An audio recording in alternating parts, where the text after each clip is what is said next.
철로 역정 저자 존 버년 이런 이야기를 했어요. 지옥에는 비명이 가득하고 천국은 뭐가 가득하다? 찬양이 가득하다. 오늘 우리는 천국을 경험한 줄로 믿습니다. 주의 영이 계신 곳에 하나님이 함께 하시기 때문에 그래요. 내 주 예수 모신 곳이 그 어디나 하늘나라 한 것처럼 우리가 찬양할 때 주님의 영이 그곳에 임하시기 때문에 그리고 우리가 천국을 경험할 수 있다 하는 것입니다.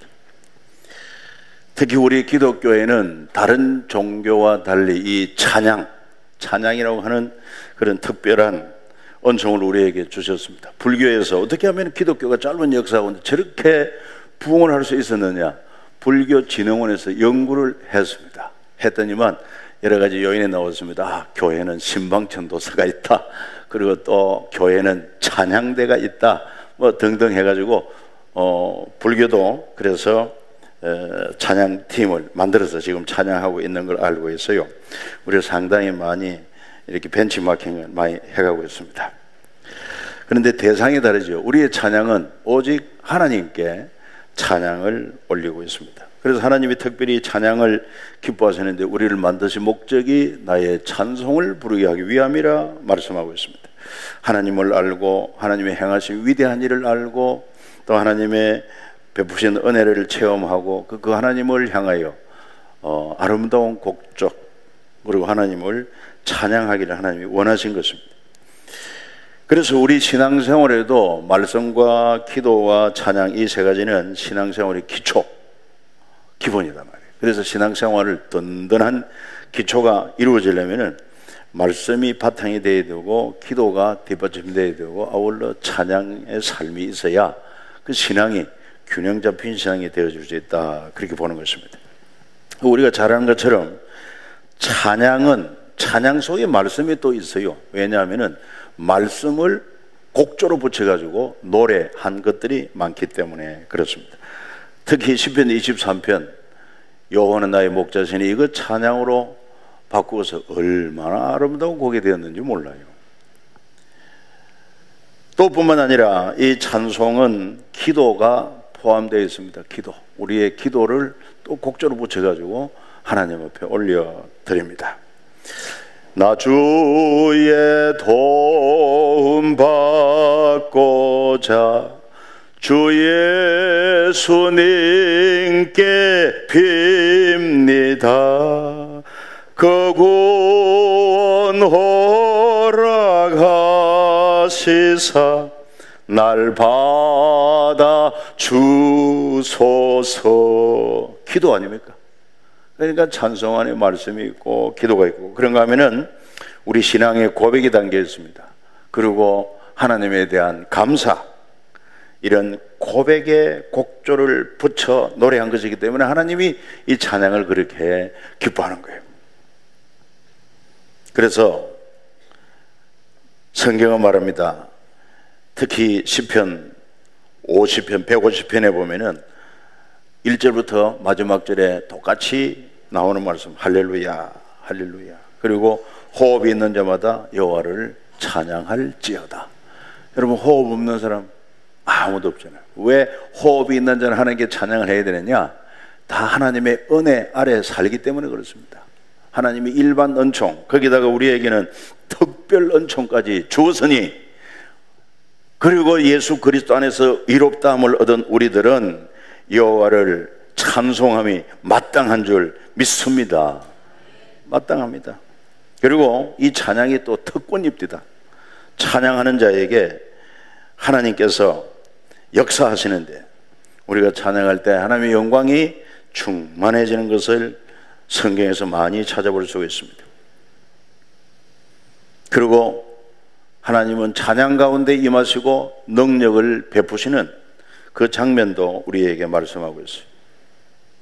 이스라엘의 찬송 중에 거하시는 주여, 주는 거룩하시니이다. 하나님의 택한 백성들이 믿음으로 찬양할 때 그 찬양 중에 임하셔서 역사하는 거예요. 그래서 이런 찬양의 능력을 아는 믿음의 사람들은 대적과 더불어 싸울 때, 대적 원수와 더불어 싸울 때 이 찬양대를 구성을 해가지고 하나님을 찬양하게 했더니 그 가운데 하나님이 능력으로 임하셔서 전쟁을 승리케 하신 것을 알 수 있습니다.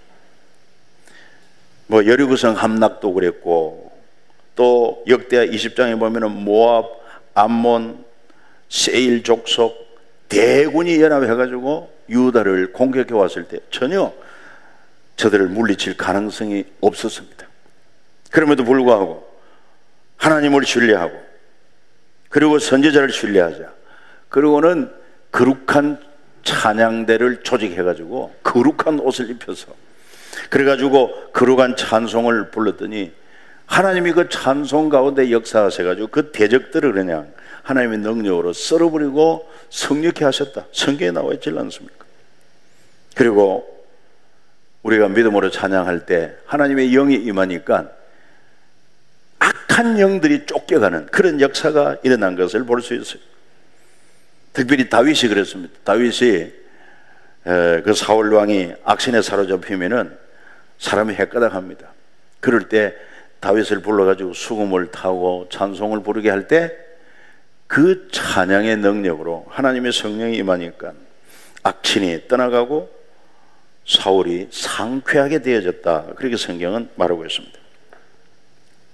그렇기 때문에 여러분, 찬양이 하나님의 백성들에게 주어진 놀라운 은총이고 특권인 줄 알아서 찬양을 잘할 수 있기를 축복합니다. 우리가 실제 우리 삶 속에도 여러 가지 문제가 많지 않습니까? 고난도 있고 또 문제도 많고 역경도 있고 그래요. 그런 가운데 그 환경이 지옥 같은 환경이 아니라 천국 같은 환경으로 바꾸어지기를 원한다면은 필요해야 될 게 있는데, 그게 바로 뭐냐? 기도는 기본이고 아울러 찬송을 부를 때 환경이 바뀌어집니다. 역경이 순경으로 바뀌어지는 줄 믿으시기를 바랍니다. 성경에 그런 역사가 많이 나와요. 특히 바울과 실라가 복음을 전하다가 대적자들에 붙잡혀가지고 감옥에 갇혔어요. 그리고는 목에, 발목에, 그리고 손목 다 결박된 상태로 목에는 칼을 차고, 그러니까 뭐 옴짝달싹 할 수 없는 상황 가운데 있었어요. 그럼에도 불구하고 저들은 한밤중에 낙심하지 않고 좌절하지 않고 함께 계신 하나님을 신뢰하고 기도하고 찬미를 했어요. 그랬더니만 역사가 일어났는데 매인 것들이 다 풀어지더라. 매인 것들이 다 풀어지고 자유의 몸이 되고, 그리고는 옥문이 열리고, 이런 놀라운 기적적인 역사가 일어난 것을 성경이 분명히 우리에게 이야기를 하고 있단 말이에요. 이것이 그냥 단순한 이론이 아니라 믿음으로 받고 믿음으로 실행할 때 하나님께서 그 믿음 보시고 찬양하는 그곳에 환경을 바꾸는 역사가 일어나게 될 줄 믿습니다. 우리를 압박하고 있는 것들, 우리를 얽매고 있는 것들, 우리 앞에 그저 철벽처럼 가로막고 있는 이런 요소들, 그런 환경이 일할지라도 우리는 환경을 바꿀 수 있는 하나님이 함께 계신다. 그 믿음을 가지고, 그리고 우리가 그 하나님을 찬양할 때 하나님이 역사하신다는 성경의 교훈을 확신하고 그 가운데서도 믿음으로 입을 열어서 기도하고 찬송할 수 있기를 축복합니다. 네, 여러분들을 매 앞에 가로막고 있는 그런 문제들이 해결되어지고 또 여러분들을 결박하고 있는 것들이 풀어지고, 그리고 참 자유하게 되는 이런 역사, 특별히 아주 우리 일상생활 가운데서 걱정, 근심, 염려 누구에게나 있을 수 있어요. 이거는 뭐 매일같이 우리에게 찾아올 수가 있습니다. 그러니까 이런 걱정, 근심, 염려, 불안, 초조, 두려움, 이런 것들이 우리에게 엄습에 올 때 그냥 두지 말라는 것입니다. 그것들을 물리쳐야 돼요. 어떻게 물리치느냐? 역시 기도와 찬양입니다. 그래서 너희는 아무것도 염려하지 말고 오직 모든 일에 기도와 간구로 너희 구할 것을 감사함으로 하나님께 아뢰라고 그랬고, 또 뿐만 아니라 기도가 잘 안 된다 그러면은 찬송하는 것입니다. 찬송하게 될 때 약속하신 하나님의 말씀대로 그 찬양 중에 하나님이 임하셔서 먼저는 우리 마음을 바꿔요. 우리 마음속에 두려움이나 염려나 걱정이 마치 봄눈 녹듯이 녹아지고, 왠지 모를 위로부터 하나님의 평안의 은총, 위로가 임하게 된다 이 말이에요. 그리고 담대해져요. 그리고 실제로 우리 삶의 환경도 바뀌어지는 이런 역사가 일어난다고 하는 것을 성경이 잘 증거하고 있습니다. 그렇기 때문에 우리가 찬양한다고 하는 것이 얼마나 중요한지 몰라요. 특별히 오늘 헌신 예배를 드리는 우리 호산나 찬양대, 또 3일 찬양단, 그리고 3일 뭐라고요? 앙상블. 이름 좋으네. 앙상블 뜻이 뭐나요? 앙상블. 그렇죠? 앙상블. 앙상블입니다. 앙상블. 아주 조화가 잘 이루어지는 그런 의미를 가지고 있지 않겠습니까? 앞으로는 3일 앙상블이라고 여러분들이 잘 불러주고 위에서 기도도 해주고, 그리고 또 많이 격려를 해주시길 바랍니다. 우리도 아까 장로님하고 앉아서 이야기하면서 야, 우리 3일 앙상블이 숫자만 좀 더 많았으면 좋겠다고 그랬는데 오늘 헌신 예배를 들으면서 여러분들이 비전이 100명 목표 이라길래 깜짝 놀랐습니다. 또 믿음을 가지면은 하나님이 또 믿음으로 여러분들이 앙상블이 한 믿음으로 하나님을 찬양할 때, 기도할 때 기쁘게 받으시고 응답해 주실 줄로 믿습니다. 저도 그날이 속히 오기를 기대하고 기도하겠습니다. 그래서 이제 우리 모두가 오늘 헌신 예배 드리는 우리 찬양대나 찬양단이나 앙상블뿐만 아니라 우리 모두가 다 찬양이 생활이 돼야 돼요. 생활. 하나님은 우리에게 기대하시는 바가 나의 영광을 위하여 우리를 창조했다고 했었고, 그 영광은 또한 나의 찬송을 부르게 하기 위함이라. 하나님의 은혜를 알고 감사를 알고 하나님의 위대하심을 알고 그 하나님을 아름다운 곡조로 노래로 찬양 받으시기를 그렇게 기뻐하시니까 이거 기쁘게 못 해드릴 게 뭐가 있겠어요? 어느 정도로 기뻐하느냐? 시편 69편 30절에 보니까 하나님의 새 노래로, 내가 노래로 하나님의 이름을 찬송하며 감사함으로 하나님을 광대하시다니 이것이 소 뿔과 굽이 있는 황소를 드림보다 여호와를 더욱 기쁘시게 함이 될 것이라 그랬습니다. 여러분, 하나님을 기쁘시게 하는 하나님의 사랑하는 자녀들이 되기를 축복합니다. 그래서 찬양을 좀 올려드리라. 찬송을 그렇게 기뻐하십니까? 항소 한 마리 값이 얼마입니까? 그 정도로 하나님은 찬송을 귀하게 값지게 여기시고 우리 입술의 찬양이 끊어지지 않기를 기대하는 것입니다. 그 대신에 찬양을 하되 우리 호산나 성가대나 찬양대나 우리 찬양단이나 앙상블이나 우리 모든 성도들이 꼭 기억해야 할 것, 찬송은 대상이 하나님이십니다. 대상. 그러니까 믿음으로 찬양을 해야 되는데 임재하신 하나님 앞에 그 믿음을 가지고 그 위대하시고 또 은혜와 사랑이 풍성하신 그 하나님 앞에 최상의 그런 찬양을 드리려고 하는 살아있는 믿음. 그리고 우리가 가사가 있지만 그 가사에도 단순한 어떤 소리만 내는 것이 아니라, 소리만 아름답게 내는 것이 아니라 그 가사에 믿음을 가지고 확신을 가지고 이렇게 열린 마음으로 하나님을 향하여 드리는 찬양을 하나님이 기뻐하신다는 것을 잊지 말아야 됩니다.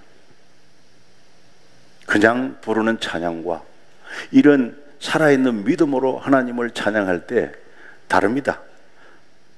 사람은 소리를 들어서 잘 모르지만 하나님은 영이시기 때문에, 아니 또 듣는 여러분들도 영적인 존재이기 때문에 노래는 잘하는데 아주 좀 건조하게 느껴질 때가 있는가 하면은 노래는 뭐 그렇다 할지라도 마음에 촉촉히 스며드는 그런 감동이 있을 때 그건 바로 믿음의 찬양, 그만큼 찬양하기 전에 기도가 있었구나 하는 것을 알 수가 있어요. 그래서 영성을 위해서 기도회를 갖겠다, 이게 참 대단히 좋은 결단이라고 생각합니다. 그리고 우리는 거룩한 찬양을 올려야 됩니다. 거룩한 찬양은 거룩 이 노래로만 거룩해지는 게 아니라 찬양하는 우리 삶이 거룩해야 된다는 것입니다. 우리가 죄를 품고 있으면서 하나님 앞에 기도하면 기도가 상달이 안 되고 하나님 앞에 찬양을 올려도 그 찬양이 하나님 앞에 영광이 안 되는 것은 자명한 사실입니다. 그렇기 때문에 특별히 거룩한 찬양대로 부름받고 찬양단으로 그리고 또 앙상블로 이렇게 특별히 구별된 그 단체에서는 더더욱더 이 거룩이 중요하다는 것입니다. 그래서 구별된 무리고 특별히 하나님 앞에 거룩한 찬양을 올리기 위하여 구별된 자들이니만큼 우선 자신을 성별 거룩하게 해야 돼요. 하나님께서 이 이스라엘 백성을 통해서 위대한 역사를 이루실 때 물론 찬양이 있는데 찬양 전에 벌써 일찍 일어나서 기도하게 하고 그리고는 그 전날부터 몸을 성결케 하고 일찍 일어나서 기도하고 그리고는 믿음으로 찬양할 때 막 여리고성이 무너지고 이런 놀라운 하나님의 역사가 나타난 것을 우리는 기억해야 됩니다. 그래서 이렇게 하나님 앞에 예배하면서 이 찬양이 참 중요하다. 그래서 우리 찬양대가 이런 믿음의 찬양, 거룩한 찬양으로 은혜를 쫙 끼쳐 놓으면은 성도들의 마음이 그저 옥토가 되는 거예요. 옥토가 되고 성령의 감동이. 그러면 하나님 말씀이 선포될 때 얼마나 말씀을 잘 흡수하는지 몰라. 그렇게 해도 참 중요하고 그 귀한 사명을 맡은 여러분들에게 또 감사를 드립니다. 그러면서 하나님은 또한 찬양할 때 항상 원하시는 게 있어요. 찬양할 때 감사함으로 믿음으로 찬양하고 거룩함으로 찬양하되 감사의 찬송을 많이 하기를 원해요. 기도도 그래요. 감사함으로 기도하라고. 하나님 앞에 제사할 때도 감사함으로. 감사가 하나님을 섬기는데 얼마나 중요한 요소인지 몰라요. 마지 못해서가 아니라 하나님께서 내게 이 귀한 직분 은사를 주셨구나, 그걸 감사하면서 또 한 주간 매일같이 하나님께 받은 은혜, 그 은혜를 감사한 마음을 가득 담고 그 감사함으로 우리 하나님 앞에 믿음과 거룩함으로 찬양할 때는 그렇게 기뻐하시는 것입니다. 그리고 우리를 향해서 큰 소리로 찬양할 것을 또한 말씀하고 있습니다. 큰 소리로. 그러면서 즐거운 마음으로 오늘 말씀하고 있지 않습니까? 새 노래로 그를 노래하며 즐거운 노래로 아름답게 연주하라. 그러니까 앞에 찬양대가 또 찬양단이 그리고 우리 앙상블이 앞에 서서 할 때 여러분 표정도 크게 영향을 미친다는 거예요. 그러니까 표정이 정말 은혜를 알고 감사가 있고 즐거움이 있는 그런 마음과 그런 표정과 그런 찬양으로 이렇게 하나님께 드리면은 그게 그냥 온 성도들에게 전달이 돼가지고 우리 성도들이 은혜를 받아요. 그리고 하나님의 성령의 터치를 깨닫게 됩니다.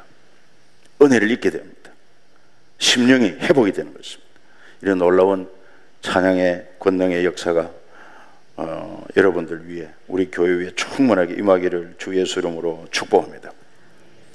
그리고는 이 찬양을 늘 우리 삶 속에 자주 찬양을 해야 될 것입니다. 그래서 시편 기자는 나는 하루에 7번씩 주를 찬양하리이다 이렇게 고백하는데 하루에 7번, 이게 만만치 않습니다. 저도 한번 그 말씀 은혜를 받고 한번 시도를 해봤는데 얼마 동안은 그래도 됐는데 그거를 또 잊어버리고 찬양을 놓칠 때가 많더라고요. 그래서 오늘 다시 한번 저도 이 찬양의 은총을 사모하면서 내 삶 속에서 내 가정이 정말 존 번이 말한 것처럼 지옥은 그렇게 비명소리가 가득한 곳이고 천국은 찬양소리가 가득한 곳이라고 할 때 내 가정에 뭐 그냥 짜증내고 원망하고 불평하고 근심 걱정하고 이런 소리 있으면 그게 지옥 아니겠습니까? 또 하나의 지옥. 그러나 어떤 형편이든지 믿음을 가지고 감사가 있고 또 찬송이 있고 이렇게 될 때 우리 가정도 천국 같은 가정이 될 수 있다, 이런 믿음을 가지고 여러분 수시로 무시로 함께 계신 주님 앞에 찬양으로 영광 돌리는 삶이 되시기를 주 예수 이름으로 축복합니다. 같이 한번 감사와 또 우리 결심을 주님 앞에 기도로 올릴 수 있기를 바랍니다.